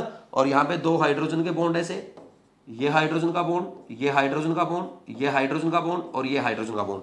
अब कैलकुलेट कर लो, देखो 2 4 और 2 6 और 2 8 और एक बॉन्ड ये कितना हो गया 9, और यहाँ पे इसने कितने बॉन्ड बना रखे कार्बन ने 5, 14 सिग्मा और 1 पाई, ऐसे करते हैं, ठीक। ऐसे इसमें कैलकुलेट करना है, ठीक। नेक्स्ट पेज पे इनको दोनों का 14 और 15 को नेक्स्ट पेज पे ले जाता हूँ। क्या बना रखा मैंने 14 और 15, ये साथ के साथ लिख लो, ये आपका यहाँ पे ऐसे, और ये NH2 बना रखा है, तो 2 हाइड्रोजन के साथ, और एक ये 3 4 5, ये इसके साथ बॉन्ड नहीं आएगा, 6 7 और 6 ये क्या आ जाएंगे कार्बन कार्बन के, कितने हो गए 13 सिग्मा और 3 पाई, ठीक। नेक्स्ट आपके लिए क्या बनाया था, नेक्स्ट आपके लिए मैंने ये बनाया था, ये देखो सॉरी पायरोल बनाया था ना यार, ये ऐसे ये बनाया था, ठीक। इसमें देखो, इसमें कैसे करोगे, यहाँ पे देखो, यहाँ पे एक हाइड्रोजन होगा, यहाँ पे एक हाइड्रोजन होगा, एक हाइड्रोजन यहाँ होगा, एक हाइड्रोजन यहाँ होगा, एक हाइड्रोजन यहाँ भी है, ठीक। तो 5 तो हाइड्रोजन के सिग्मा हो गए, ठीक। 5 कार्बन कार्बन और कार्बन नाइट्रोजन के 10 सिग्मा और 2 पाई। समझ आया कि नहीं आया। एक क्वेश्चन आपके IIT में भी पूछा गया है, IUPAC ने दे दिया था, और बोला बताओ कितने सिग्मा और पाई बॉन्ड है, तो आईपीएसी नेम से आप ये स्ट्रक्चर बना लेंगे ऐसे। सिग्मा काउंट करो 2 1 3 4 5 6 और एक ये 7 सिग्मा और 2 और 1 3 पाई। समझ आ रही बात? तो एक क्वेश्चन ये था, ये आईआईटी का पूछा हुआ है, और एक और ऐसे ही आईआईटी ने पूछा था वेरी सिंपल, वो भी बहुत आसान था। CH2 double bond CH, CH2 CH double bond CH CH3। तो इसमें काउंट कर दो 2 3 4 5 6 8 9 10 11 12 13 और 3 16 सिग्मा और 2 पाई। ये क्वेश्चन है आपके। तो ये हो गया। इस पैटर्न पे एक क्वेश्चन आता है, आपको मिस्टेक नहीं करनी है, ये तो आपने साथ के साथ लिख ही लिए होंगे। इसके पहले वाले भी एक बार अगर आपकी कोई मिस्टेक है लिख लो, और मैं भी हो सकता है कहीं पे कोई कार्बन हाइड्रोजन बॉन्ड में भूल गया हो, कोई बॉन्ड अगर भूल गया हो तो आप उसमें करेक्शन कर लेना, आपस में शेयर कर लेना कि ये करेक्शन है ग्रुप में जो आप शेयर करते हो, ठीक। लेकिन ये इसका ना ऐसा नहीं कि सर ने तो ये गलत, यार मेरा ही गलती हो सकती है, हो सकता है मेरे से भी कोई गलती हो गई हो, क्योंकि इतने क्वेश्चंस कर रहे हैं, कहीं ना कहीं कुछ ना कुछ भूल जाएं, ठीक। लेकिन मैंने आपको जो बताया है, आपको ना हमेशा ये चेक करना कि कार्बन की वैलेंसी 4 है या नहीं है। कई बार ऐसा भी होता है भाई हम सारे बॉन्ड काउंट कर लेते हैं, ऑक्सीजन हाइड्रोजन वाला भूल जाते हैं बीच बीच में। तो सारे पैटर्न जो मिस्टेक आपकी हो सकती है वो मैंने आपको बता दी, लेकिन अब आपको अच्छे से करना है। इसको लिखो फिर आगे बढ़ते हैं।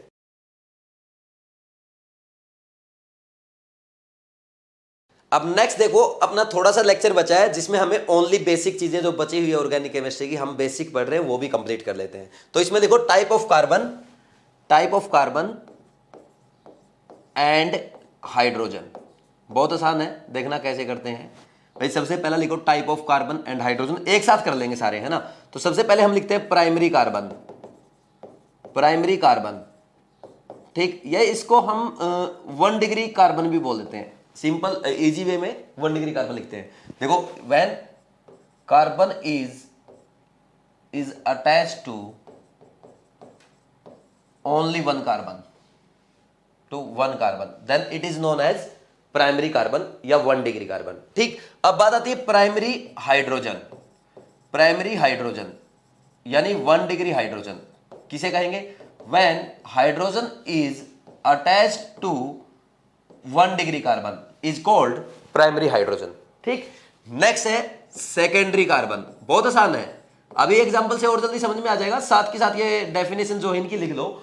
सेकेंडरी कार्बन या 2 डिग्री कार्बन, व्हेन, इसमें क्या लिखोगे? When carbon is attached to 2 carbons is known as secondary carbon, ठीक। नेक्स्ट क्या लिखोगे? सेकेंडरी हाइड्रोजन में क्या लिखोगे भाई? सीधी सी बात है, when hydrogen is attached to secondary carbon is known as secondary hydrogen.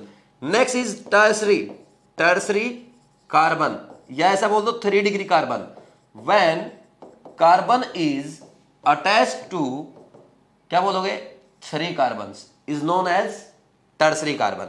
अब टर्सरी हाइड्रोजन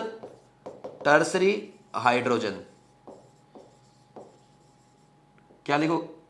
यहां पे मैंने ये तो सही तो लिखो, टर्सरी कार्बन लिखा है यहां पे ना, ये टर्सरी हाइड्रोजन, ठीक।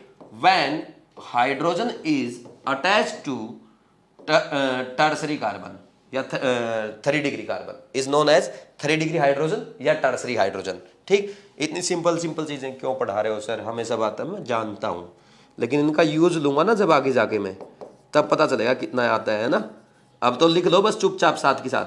Next is quaternary carbon, 4 degree carbon, when carbon is attached to 4 carbon is known as quaternary carbon. तो अब देखो ये आपने सब सीख लिया। इसमें क्या है? सिंपल सी बात है, प्राइमरी कार्बन उसे कहेंगे जब कार्बन किससे अटैच हो? एक ही कार्बन से अटैच हो तो प्राइमरी कार्बन, और प्राइमरी कार्बन से अगर हाइड्रोजन जुड़ा हुआ है that is called primary hydrogen. तो ऐसे ही सेकेंडरी कार्बन, जो कार्बन 2 कार्बन एटम से जुड़ा हो, ठीक, और सेकेंडरी कार्बन से जो हाइड्रोजन जुड़े होंगे वो कहलाएगा सेकेंडरी हाइड्रोजन या 2 degree hydrogen. Next is tertiary carbon which is attached to 3 carbon atoms and hydrogen attached to tertiary carbon is known as tertiary hydrogen या 3 degree hydrogen. Last one is quaternary carbon यानी 4 degree carbon, when carbon is attached to 4 carbon atoms. अब आप कहेंगे sir quaternary hydrogen, भाई जब किसी carbon से 4 carbon atom जुड़ गए तो उसके हाइड्रोजन जुड़ने की वैलेंसी फ्री है ही नहीं, ठीक। तो क्वाटरनरी हाइड्रोजन या 4 डिग्री हाइड्रोजन एग्जिस्ट ही नहीं करता है। तो इसमें हम लिख लेंगे। अब एग्जाम्पल से समझ लो, कोई ज्यादा मुश्किल है नहीं, एक दो एग्जाम्पल कर देते, छोटी छोटी बातें, लेकिन एग्जाम में भाई बहुत काम आती है, क्योंकि आगे मैं बोलूंगा ना, जब आप रिएक्शंस यूज करूंगा वहां पे मैं बोलूंगा इसके पास 3 डिग्री हाइड्रोजन है इसलिए ज्यादा रिएक्टिव है। टर्सरी कार्बन जो होगा उनमें SN1 का रेट ज्यादा होगा, SN2 का रेट कम होगा। तो ये बातें वहां पे मैं नहीं बोलूंगा कि आपका टर्सरी कार्बन क्या होता है, 3 डिग्री कार्बन क्या होता है, 2 डिग्री क्या होता है, कार्बोकेटाइन की स्टेबिलिटी, एनाइन की स्टेबिलिटी चेक करेंगे। तो अब सीधा वहां पे मैं बोलूंगा tertiary carbon, secondary carbon, primary carbon, ऐसा आएगा सीधा। ये नहीं आएगा कि ये होता है इतने कार्बन अटैच है, वहां पे नहीं बोलूंगा। इसलिए बेसिक पहले करवा रहा हूं, ये सीक्वेंस है और मेरे अकॉर्डिंग सीक्वेंस में ही आपको चलना है। बात समझ में आ रही है? तो देखो, मान लीजिए सिंपल क्वेश्चन दे दिया आपको यहां पे, CH3 CH2OH। तो ये कार्बन कैसा है? एक ही कार्बन से जुड़ा प्राइमरी कार्बन, ये दो से जुड़ा सेकेंडरी कार्बन, ये प्राइमरी कार्बन। तो यहां पे प्राइमरी कार्बन कितने हैं? 2। प्राइमरी हाइड्रोजन कितने हैं जो प्राइमरी कार्बन से जुड़े? 3 और 2 5 है, ठीक। और सेकेंडरी कार्बन कितने हैं? 1। और सेकेंडरी हाइड्रोजन कितने हैं? वो 2 है। तो ऐसे करते हैं, कर सकते हो। नेक्स्ट अगर बात की जाए, CH3 CHO, ठीक। और यहां पे आपको दे दिया C triple bond N CH double bond CH और ये COOH दे दिया, ठीक। या एक काम कर दो, यहां पे COOH लिखने से पहले एक काम और कर दो, टर्सरी भी बना लो इसी में, एक में ही सारे एग्जाम्पल आपके हो जाएंगे, ठीक है। यहां पे ये बना लो CH3 और CH और CHO लिख लो। चलो CHO लिख लो या CH2OH लिख लो, कुछ भी लिख लो। क्या लिखूं? CH2NH2 लिख दूं? टू जगह कम है, CH2NH2 लिखते हैं मान लीजिए, ठीक। तो यहां पे आपको बताना है प्राइमरी कार्बन कितने हैं। देखो, this is 1 degree carbon, this is also 1 degree carbon, 1 degree carbon, this is 4 degree carbon, 4 carbon से अटैच है।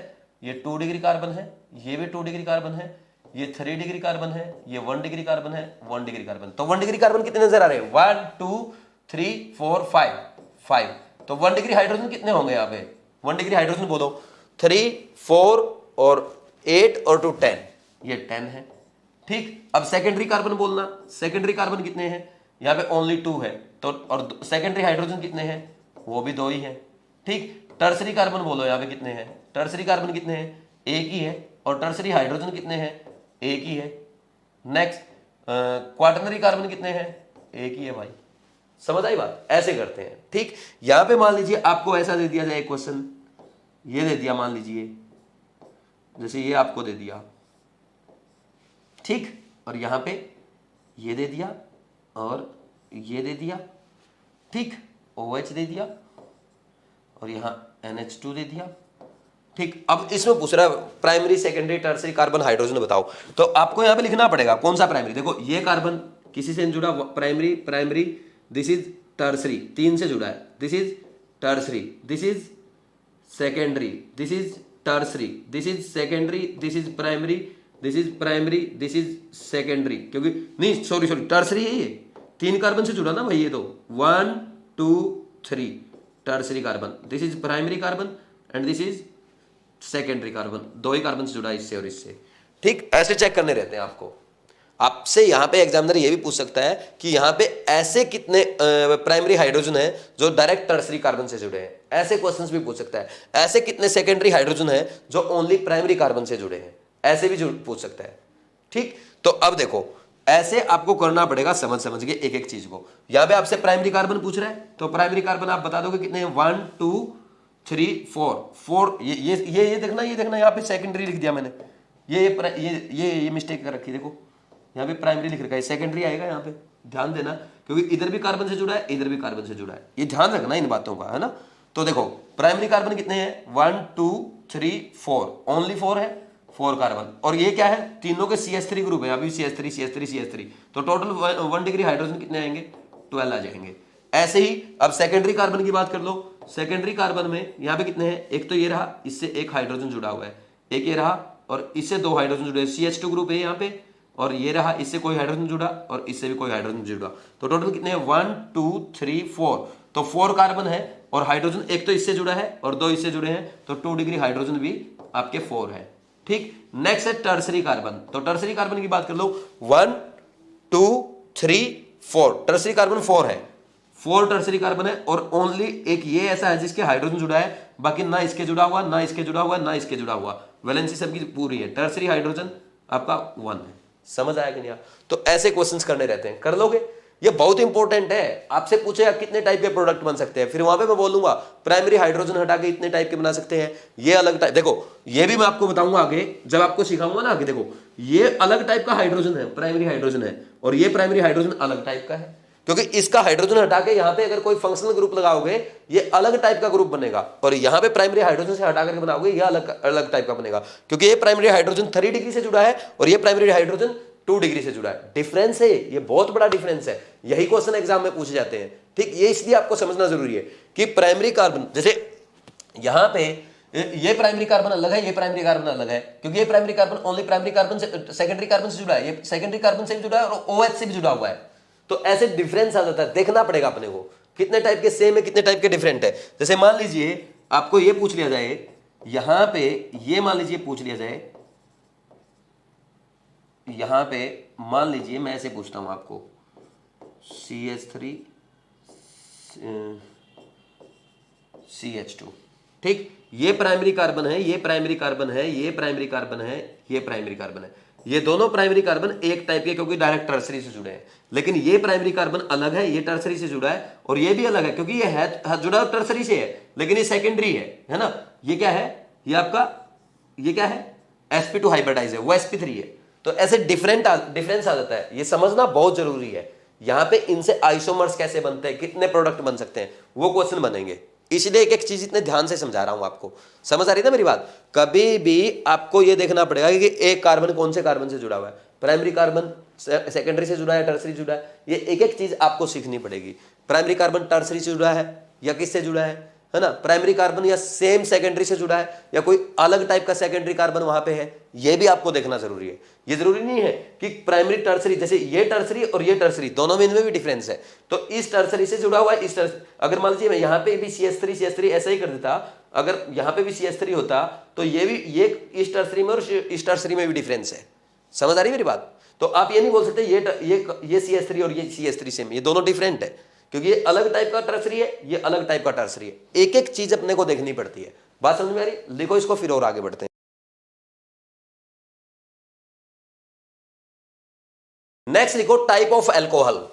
टाइप ऑफ एल्कोहल में क्या आएगा, देखो टाइप ऑफ एल्कोहल्स, इसमें क्या होता है, इसमें 3 ही टाइप का आएगा, primary alcohol, secondary alcohol, tertiary alcohol. और ये बहुत ज्यादा इंपॉर्टेंट है, क्योंकि जब हम अल्कोहल के रेट ऑफ रिएक्शन की बात करेंगे ना, वहां पे हम देखेंगे कि टर्सरी अल्कोहल सबसे ज्यादा रिएक्टिव होती है, ठीक, यानी 3 डिग्री अल्कोहल सबसे ज्यादा रिएक्टिव है, फिर सेकेंडरी, फिर प्राइमरी, ये आगे टेस्ट आएंगे आपके, 1 डिग्री अल्कोहल है ये, ठीक। कोई डाउट है क्या भाई? तो प्राइमरी अल्कोहल, इसमें क्या होता है, when OH is attached to 1 degree carbon is called primary alcohol। समझ आई बात? कैसे होता है, जैसे मान लीजिए अपने को ये दे दिया CH3 CH2 OH, ये 1 डिग्री कार्बन है, तो ये 1 डिग्री अल्कोहल है, ये इसके एग्जांपल्स आ गए, ठीक। मान लीजिए अपने को ये ऐसे दिया होता, कुछ भी कैसे भी दे दे, लेकिन ये क्या है, प्राइमरी कार्बन से जुड़ा है तो प्राइमरी अल्कोहल कहलाएगा। अगर मान लीजिए मेरे को ऐसा दे दिया, ये दे दिया, यहां पे ये दे दिया CH2OH है, ये भी प्राइमरी अल्कोहल। बात समझ में आई? तो ऐसे चेक करते हैं, कोई दिक्कत? तो अब सेकेंडरी अल्कोहल क्या होगा, जब सेकेंडरी अल्कोहल, साथ के साथ लिख लो, ये आसान सी चीजें हैं, सेकेंडरी अल्कोहल। अब इसमें आप खुद बोल सकते हो, क्या बोलोगे, when OH is attached to 2 degree carbon, 2 degree carbon, then it is called secondary alcohol, ठीक। तो क्या करोगे, जैसे मान लीजिए मेरे को ये दे दिया CH3OH, this is secondary alcohol. समझ आ रही बात? सबसे छोटा सेकेंडरी अल्कोहल यही बनेगा, ठीक। और इसके अलावा आपको ये दे सकता है, ऐसे दे दिया, this is also secondary alcohol because this is secondary carbon and this is secondary alcohol. बात समझ में आई कि नहीं आई? एक एक चीज ऐसे आपको समझ आनी चाहिए। ये आपका सेकेंडरी अल्कोहल है, ठीक, ये सेकेंडरी अल्कोहल है, ठीक है ना। और यहां पे अगर मान लीजिए आपको ऐसे दे दिया जाए, ये ऐसे दे दिया, और यहाँ पे ऐसे दे दिया। ये क्या है आपका, ये कार्बन कैसा है, सेकेंडरी कार्बन है, क्योंकि ये किससे जुड़ा है, ये टर्सरी हो गया ना, ये तो सॉरी टर्सरी हो गया।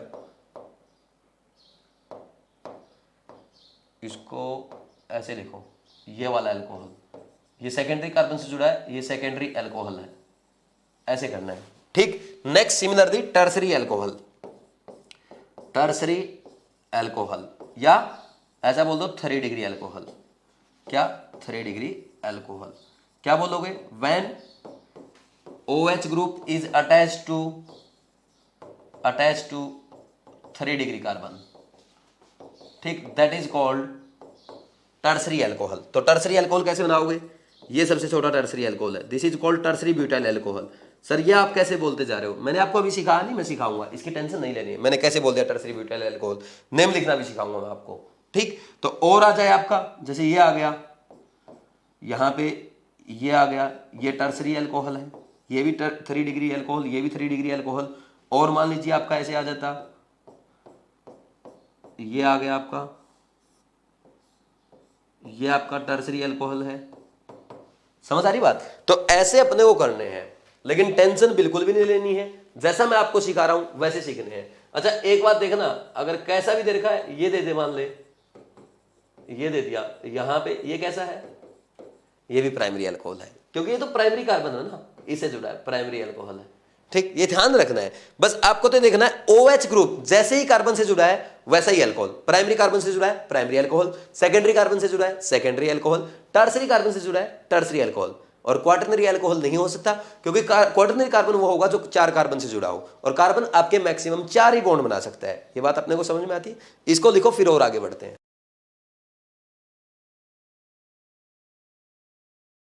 अब नेक्स्ट लिखो आज का last and most important topic, जहां पे आप मिस्टेक कर सकते हैं, तो क्या है, टाइप ऑफ अमाइंस।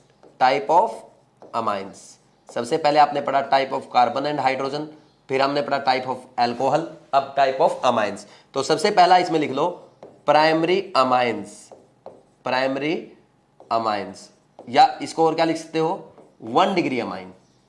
तो 1 डिग्री अमाइन किसे कहेंगे, ऐसा अमाइन जिसमें नाइट्रोजन ओनली एक कार्बन से जुड़ा हो। लिखो, व्हेन नाइट्रोजन इज अटैच्ड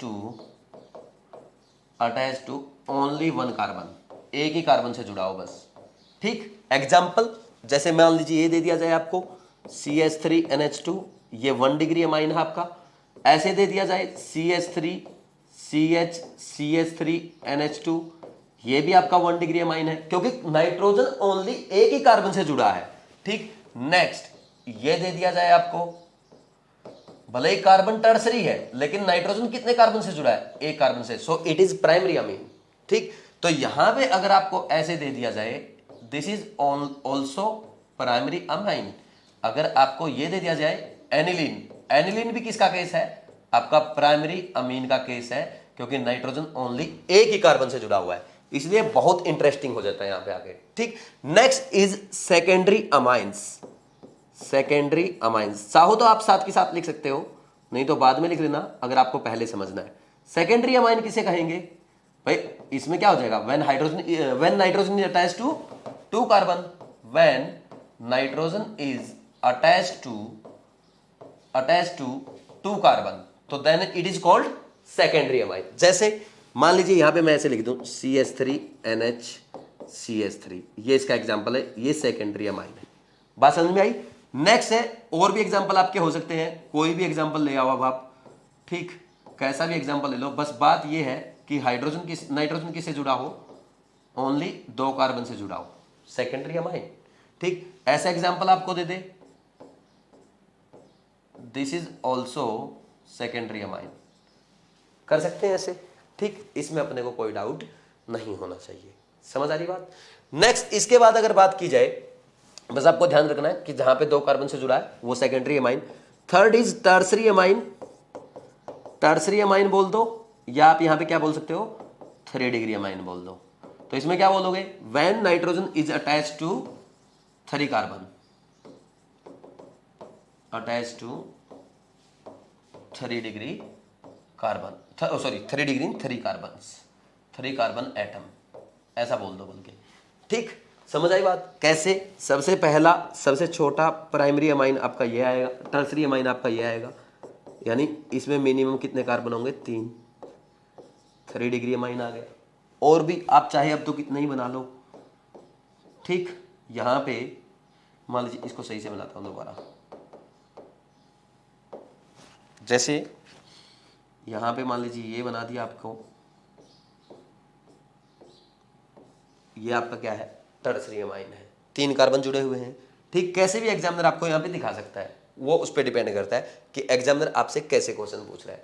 तो इस टाइप से आप कर लोगे, कुछ भी दिखा दे, ऐसा दिखा दिया आपको, ये इसने 3 कार्बन ऐसे जोड़ रखे, ये भी टर्सरी अमाइन है, ठीक। क्यों?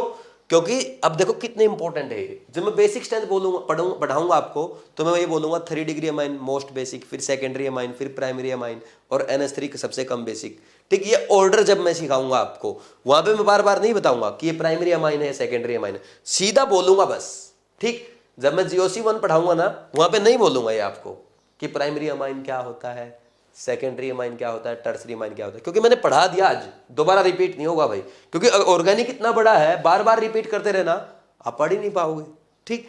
लिखा? नेक्स्ट फोर्थ हम क्या लिखेंगे यहां पे? नेक्स्ट फोर्थ हम लिख सकते हैं क्वाटरनरी अमाइन, क्वाटरनरी अमाइन यानी 4 डिग्री अमाइन, ठीक। इसमें क्या होगा? देखो भाई, when nitrogen is attached to 4 carbon atoms, ठीक है। ये हो गया। इसका एग्जांपल यहीं पे बना लेते हैं, थोड़ी सी जगह बना करके। कैसे बनेगा देखो, कैसे करते हैं। जैसे मान लीजिए नाइट्रोजन है यहाँ पे, इससे एक ये CH3 लगा, एक CH3 ये लगा, एक CH3 ये लगा, और एक CH3 ये लगा। ये आपका क्वाटरनरी अमाइन है। समझ आई बात? इसमें प्लस आ जाता है क्योंकि ये अपने 4th बॉन्ड जब बनाता है तो ये लोन पेयर डोनेट करता है, ठीक। यहाँ पे एक एग्जांपल और बना लो। बेशक आप एक एग्जांपल ऐसे भी आपको देखने को मिलेगा आगे जब हम पढ़ेंगे ना, क्वेश्चंस करेंगे। ये एग्जांपल वहाँ पे आपको देखने को मिलेगा। यहाँ पे मिथाइल लगा रखा होगा, यहाँ पे आपके इथाइल लगाया मिलेगा, ऐसे CH2 CH3, और यहाँ पे आपको CH3 ये ऐसे मिलेगा। This is also quaternary amine, this is also quaternary amine, ठीक।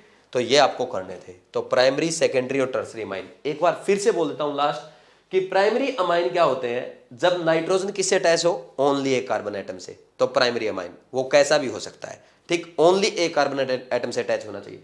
सेकेंडरी अमाइन में आपको एक बात का ध्यान रखना, जब नाइट्रोजन 2 कार्बन एटम से अटैच हो, that is called secondary amine, ठीक।